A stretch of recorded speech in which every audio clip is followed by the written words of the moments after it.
Good afternoon, everyone. Romney Smith at WTOC for the News Now. This is where we bring you local, regional, and national news that we're following for you. Just a few minutes of your time to give you a quick update on things we're following. We are on various platforms right now. That includes our website, WTOC.com, the WTOC apps, Amazon Fire, Roku, Twitter, Facebook, so many places you can watch us. But I want to highlight Facebook because that's where you can interact with us. I see a bunch of you saying hi from where you're watching. We certainly appreciate that. So I want to get to the big story we're following right now, and it actually happened last night. You guys know there was a massive accident on I-95 in Richmond Hill.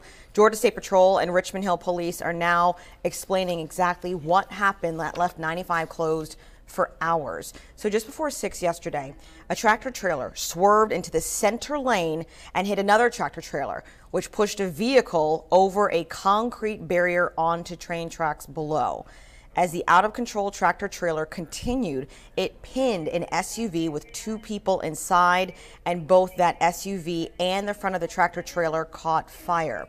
Now, one person inside that SUV got out. Unfortunately, the other person did not and died. That crash involved a total of 5 vehicles, 2 tractor trailers, an SUV, and 2 vehicles. Again, the crash initially closed all lanes of 95 South and some lanes of 95 North until officials arrived on scene and realized the extent of the crash, and that's when they had to shut all lanes northbound and southbound of 95 down.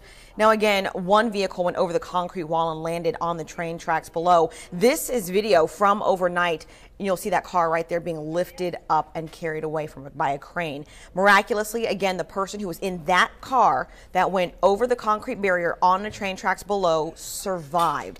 They were taken to the hospital. However, the person that died, it was in an SUV that caught fire and they got pinned inside. The other person in that vehicle had to be taken to the Augusta Burn Center. Right now, 5 people are in local hospitals connected to this particular crash. Right now, WTOC is working to learn the cause of the crash, the identities of all of the people involved, and the name of the person who died. As soon as we get that information, we will let you know. I know last night when we first broke this story on digital, a lot of you guys were chiming in saying that you were stuck in that traffic, saying that you were praying for the people involved, asking questions of what caused it, asking was the driver tired, were they texting? We're still working to get that information. There was a reconstruction team there this morning. We're still working with Richmond Hill Police and Georgia State Patrol, and as soon as we learn anything, we will let you know.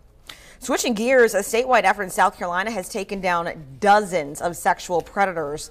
So the Richland County Sheriff's Office led Operation Full Armor with help from the State Attorney General, the Secret Service, Homeland Security, and local law enforcement all across South Carolina. The 4-day sting targeted potential child predators, with a deputy posing as a 13-year-old girl engaging in conversations with adult men. Investigators say this threat is everywhere and parents need to keep a close eye on their children's online activity. I know Roblox, Fortnite, all these new gaming things, they also have a chat feature in them. And, you know, you can find people all over the world that will chat with you. I tell them, if you don't know them in real life, you don't talk to them. 38 arrests were made as a result of the sting, with men and women facing charges ranging from solicitation of a child all the way to prostitution. The Richland County Sheriff's Office says more arrests are on the way. WTOC is working to find out if any people involved were from our areas of Jasper, Hampton County, or Beaufort County. As soon as we learn that, we will let you know. I want to get to some Facebook comments really quick. A lot of you guys weighing in. Some people who did not know about the crash saying, oh my goodness. Janine Getty saying prayers for all involved. Patty Mallinson weighing in saying it was even worse than we initially thought, prayers for the families. So certainly this is what happened. Glad you all could make it with us this afternoon so you could learn the details of what happened in that deadly crash yesterday. All right, it is Friday afternoon, TGIF. We made it, right? But I know a lot of you guys are planning outdoor activities perhaps for this afternoon. So we have a barbecue forecast for you. All right, so check this out. This is what our First Alert weather team put out. The impact around 4 p.m., not bad, 89 degrees, but I want you to focus on the little sun. You see that little cloud right there? Yeah, 40% chance of showers, and that goes up a little bit, 6 p.m. and 8 p.m., 50% chance of showers, and then it goes back down to 30% around 10 p.m. So take your chances.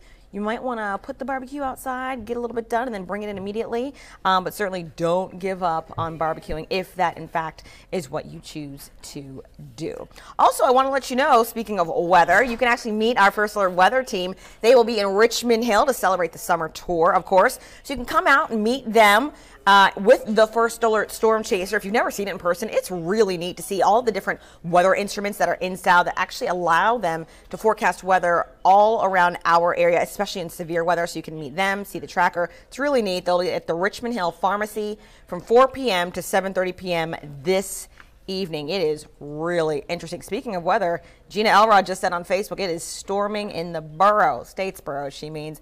Be safe out there, and thank you very much for weighing in and letting us know what's going on in your neighborhood. All right, guys, we have much more stories we're getting to. A lot we're working on for this evening. I'm going to get to that right now. I'll be back at 3 o'clock with another digital update for you. Until then, if you just can't wait, go to our website, WTOC.com, and our social media pages to get more information on the news. See you later.